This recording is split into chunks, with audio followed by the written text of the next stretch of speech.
Now, Miles Sanders is a very divisive player when it comes to fantasy football.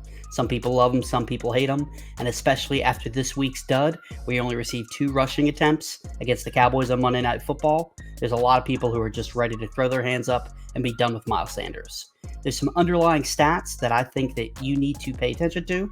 I think he can be had at a discount, somebody who could pay big dividends if you're able to get him, and I think you need to do it before this week's matchup against the Kansas City Chiefs.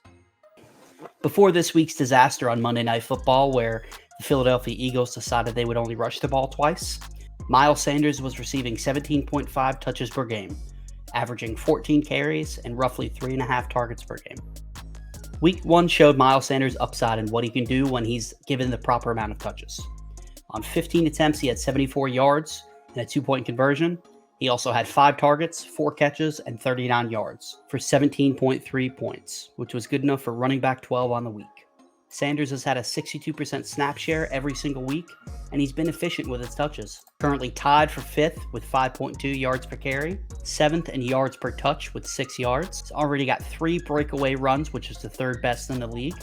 And what bodes well for his receiving work, he's only had 1 drop on the season. He's got an 11.7% target share, and he's averaging 8.9 yards per reception. This week, Miles Sanders and the Eagles gets a great matchup against the Kansas City Chiefs defense, giving up the 4th most points to opposing running backs this season. The Chiefs, that's currently tied with the Detroit Lions for the most points per game allowed at 31.7, allowing 481 total yards on the ground, which averages out to 160.3 rushing yards per game.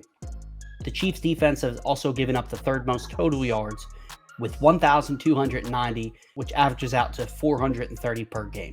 While I don't think Miles Sanders is somebody you can consider running back 1 for fantasy, I think he's a rock-solid RB2, and with a great matchup, he's going to be even harder to pick up after this week. Go make a trade offer for him, see if you can get him at a discount, and reap the rewards. That's my take on Miles Sanders. If you like the video, give it a thumbs up. Make sure you subscribe to Front Yard Fantasy on YouTube for more great content.